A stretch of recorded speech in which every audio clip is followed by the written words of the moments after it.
여러분 안녕하세요. 한국 역사 문화에 관한 여러분의 궁금증을 해결해 드리는 최미영 선생님입니다. 반갑습니다. 오늘은 한복에 관해서 공부하려고 해요. 한복은 한국인들이 오랜 기간 입어온 한국의 전통 옷이에요. 그리고 한복은 양복에 대비하는 이름이기도 하고요. 또 수천 년 동안 입어온 한국인의 옷 중에서 주로 조선 후기에 입었던 옷을 말하기도 해요. 한복에 관해서 공부하기 전에 몇 가지 질문으로 수업을 시작해 볼게요. 여러분 한복을 입어본 적이 있나요? 오늘 선생님 한복 입고 나왔죠? 어떤 한복을 입었나요? 한복의 좋은 점은 무엇이 있을까요? 옛날 사람들도 오늘날과 같은 한복을 입었을까요? 여러분 한복은 바람의 옷이라고 하는데 그런 말을 들어본 적이 있어요? 또 한복을 한국의 기모노라고 하는 말에 대해서 어떻게 생각하나요? 세계인들과 아름다운 한복을 함께 나눌 방법을 생각해 봐요. 자, 오늘 공부할 내용 정리해 보면요. 첫 번째는 한복의 종류와 이름, 그리고 두 번째는 한복의 역사, 세 번째는 한복의 특징, 네 번째는 세계 속의 한복, 이렇게 공부해 보도록 하겠습니다. 자, 먼저 한복의 종류를 알아보아요. 여기 여성들이 입는 옷이 나왔는데요. 여자들의 옷은 뭐라고 하죠? 치마 저고리라고 하죠. 한복에서 저고리는 단정하고 치마는 풍성해요. 그리고 남성의 옷은 저고리와 바지인데요. 부를 때는 바지 저고리라고 부르죠. 여성 한복의 부분 명칭을 알아볼까요? 저고리 소매의 아랫부분을 베레라고 해요. 선생님 여기 베레가 이렇게 있죠? 네, 베레는 아름다운 곡선 모양이죠. 그리고 옷고름은 양편 옷깃을 여밀 수 있도록 하는 두 개의 끈을 말해요. 그리고 치마의 맨 아랫부분을 단이라고 하는데요. 단도 아름다운 곡선을 만들어줘요. 여기 하얀 부분을 동정이라고 하는데요. 동정은 깃의 끝에 달아서 하얀 부분으로 옷을 단정하게 만들어주죠. 그리고 깃은 목에 둘러대어 앞으로 여밀 수 있도록 한 부분이에요. 그리고 섭이라는 부분이 있는데요. 섭도 저고리의 앞부분이에요. 저고리를 여밀 때 가운데 오는 부분을 섭이라고 해요. 한복의 기본인 치마 저고리, 바지 저고리 외에 또 다른 어떤 것이 있을까요? 여러분 두루마기 들어보셨어요? 오늘 선생님이 입은 옷이 바로 두루마기예요. 두루마기는 남녀 모두 한복 위에 입는 옷인데요. 추위를 막거나 또 예의를 갖추기 위해서 입었다고 해요. 바지 저고리만 입고 있으면 예의가 없다고 했어요. 그리고 배자와 마고자 그리고 조끼는 모두 한복 저고리 위에 입는 옷이에요. 조금씩 다른 점이 있는데요. 마고자는 단추와 소매가 있어요. 조끼는 단추가 있지만 소매가 없고요. 그리고 여성들이 주로 입는 배자는 단추도 소매도 없는 모양이에요. 그리고 배자에는 토끼털 같은 것을 넣어 따뜻하게 했죠. 그러니까 어느 계절에 입었을까요? 네, 맞아요. 겨울에 입었겠죠. 조끼와 마고자는 조선 후기에 생긴 옷으로 지금은 우리의 전통 한복으로 알려져 있어요. 그리고 양말로는 버선을 신었어요. 한복과 함께 사용하는 장신구도 있어요. 여성들 중에 어린이와 결혼 전의 여자들은 머리를 따서 댕기를 맸고요. 조선시대 여자가 어른이 되었음을 알리는 식을 뭐라고 했죠? 네, 계례라고 했어요. 계례와 결혼식인 혼례를 마친 여성들은 비녀를 꽂았어요. 뒷꽂이는 비녀를 꽂은 머리 뒤에 장식으로 꽂은 거예요. 너무 예쁘죠? 혼례 때에는 머리에 뭐를 썼죠? 맞아요. 족두리와 화관을 썼어요. 옷에 다는 장신구도 있어요. 놀이개라고 하는데요. 놀이개는 옷고름이나 치마끈에 다는 장신구였어요. 놀이개가 정말 예쁘죠? 남자들은 외출할 때는 갓을 썼고 집에서는 정자관이라는 관을 썼어요. 산 모양의 관이 정말 멋지지요? 신발은 여러 가지가 있었는데 양반들은 가죽신을 신었고 일반 백성들은 집신을 신었다고 해요. 조선시대에는 신분에 따라 사람들이 다른 옷을 입었어요. 양반은 비단으로 지은 도포. 도포는 두루마기랑 비슷한데 옆이 트여 있어요. 그리고 저고리 바지. 그리고 여성들은 치마 저고리를 입었고요. 가죽신을 신었다고 하고요. 그리고 남자들은 갓을 썼죠. 그리고 보통 백성들은 무명으로 만든, 무명은 면, 코튼을 말해요. 무명으로 만든 저고리, 바지, 치마 등을 입었고 주로 집신을 신었어요. 여러분, 우리 한국인의 일생 중 홀리에서 배운 홀리복이 있었죠? 전통 결혼식에서 신부가 입는 옷은 뭐라고 했죠? 네, 맞아요. 화롯이죠. 신랑은 무엇을 입었나요? 관리가 입는 사모간대를 입는다고 했어요.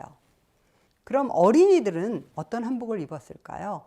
설이나 첫돌에는 까치 두루마기나 색동 저고리를 입었어요. 오방색으로 이루어진 색동은 아이에게 해가 되는 것을 막고 병이 없이 오래 살기를 기원하는 그런 뜻이 있죠. 유교를 중요하게 생각했던 조선시대에는 상을 당했을 때, 누가 돌아가셨을 때나 제사를 지낼 때에도 입는 옷이 있었어요. 옷은 신체를 보호하기 위해서도 입었지만 신분과 지위, 그리고 하는 일을 표시하기도 했어요. 이 사진은 관리들이 입었던 관복이에요. 같은 사람이 입는 옷인데 행사 때마다 다른 옷을 입었어요. 지위와 신분은 물론이고 때와 장소 그리고 행사에 따라서도 다른 옷을 입었다는 것이죠. 그리고 계절에 따라서 다른 천으로 된 한복을 입었는데요.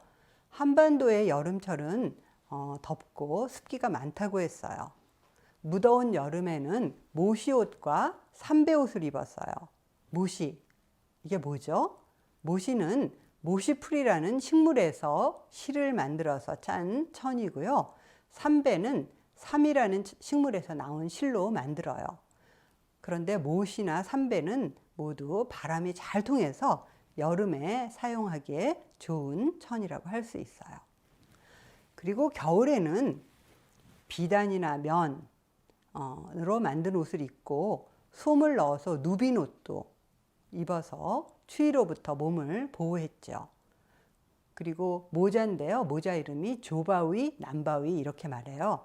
그래서 그런 모자들을 써서 추위로부터 몸을 보호했어요. 자, 그러면 한복의 역사를 한번 알아보도록 해요. 한복의 시작은 어디서부터일까요? 한복은 한국 역사를 통해서 계속 변화해 왔어요. 어떻게 달라졌는지 한번 살펴보기로 해요. 한복의 기록은 고구려 시대의 왕과 귀족들의 무덤 속 벽화에서 찾아볼 수 있어요. 벽화 속의 한복을 오늘날의 모습으로 재현한 한복이 여기 있어요.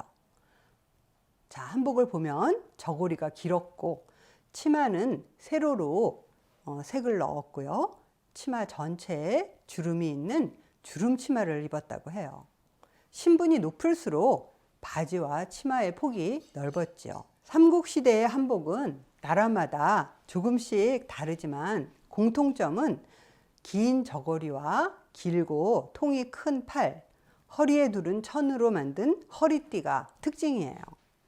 고려시대 말기에는 전에보다는 짧은 저고리를 입기 시작했어요. 그리고 허리띠 대신에 옷고름이 생겼죠.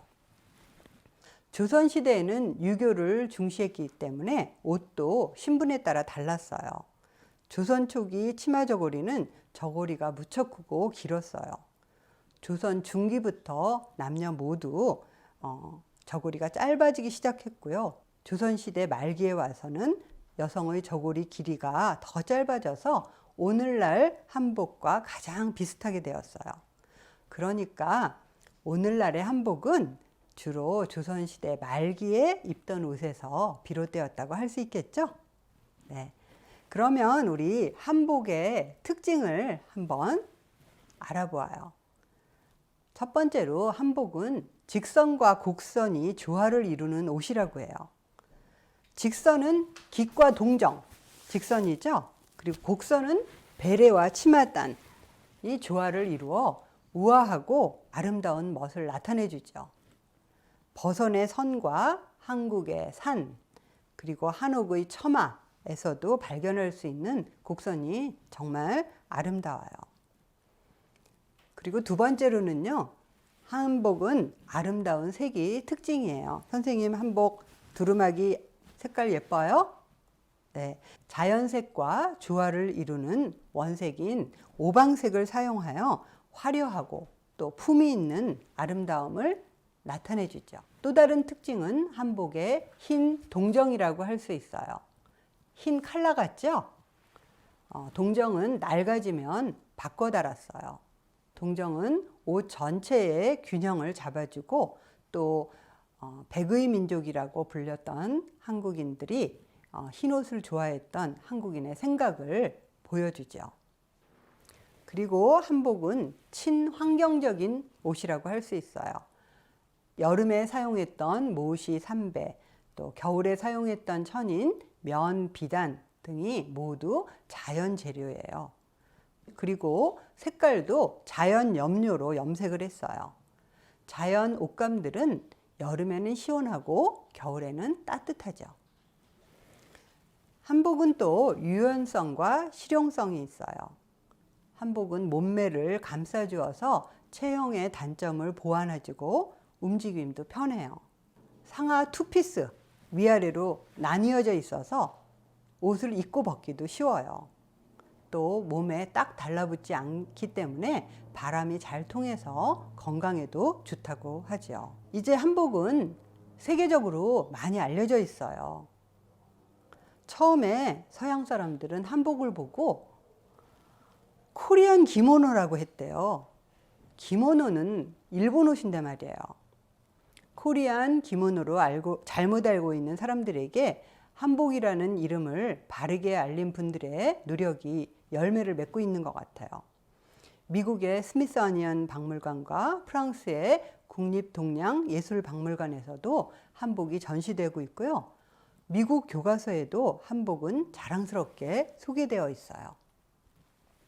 또 세계 여러 곳에서 한복을 알리는 한복쇼와 프로그램이 진행되고 있어요. 샌프란시스코에 아시안 아트 뮤지엄이라는 박물관이 있어요. 거기서도 한복 전시회가 있었는데요. 선생님 학교에서 학생들과 함께 필드 트립을 다녀왔어요. 동포 학생들이 한복에 관한 관심은 정말 크죠. 오늘날에는 한복을 특별한 날인 명절과 잔치 때에 주로 입어요. 그러나 최근에 생활 한복이라고 해서 한복을 입기 편하게 만들어서 입기도 하고요. 또 한복을 교복으로 입는 학교도 있어요. 그리고 10월 21일을 한복 입는 날로 정해서 기념하고 있어요. 우리 모두 10월 21일에는 한복을 입고 한복을 한번 자랑해 봐요. 이 사진은 선생님 학교에서 한복에 관해 공부하는 모습이에요. 모두 예쁘게 차려입고 한복 부분의 이름을 공부하였어요. 자, 오늘 배운 한복에 관한 내용을 생각해 보면서 퀴즈를 한번 풀어보도록 할게요. 1번, 한복에서 곡선의 아름다움을 보여주는 부분은 어디입니까? 1번 동정, 2번 깃, 3번 베레, 4번 고름. 어디죠? 네, 동정과 깃과 고름은 직선인데 여기 베레는 바로 곡선의 아름다움을 보여주는 것이죠. 치마 아랫부분인 치맛단도 곡선이라고 할 수 있죠. 자, 두 번째 퀴즈입니다. 다음 중 조선시대 한복에 관한 설명으로 옳은 것은 무엇입니까? 1번 여름에는 비단옷을 입었다. 2번 양반과 상민이 같은 옷을 입었다. 3번 겨울에는 삼배옷을 입었다. 4번 상민들은 무명으로 지은 옷을 입었다. 5번 양반들은 집신을 신고 생활하였다. 자, 답은 뭐죠? 네, 바로 4번이죠. 여름에는 삼배옷, 겨울에는 비단 옷을 입었고요. 그리고 신분에 따라 다른 옷을 입었어요. 양반은 집신을 신기보다는 아마 주로 가죽신을 신었다고 하지요. 자, 여러분들이 할 수 있는 활동을 몇 가지 제안해 볼게요.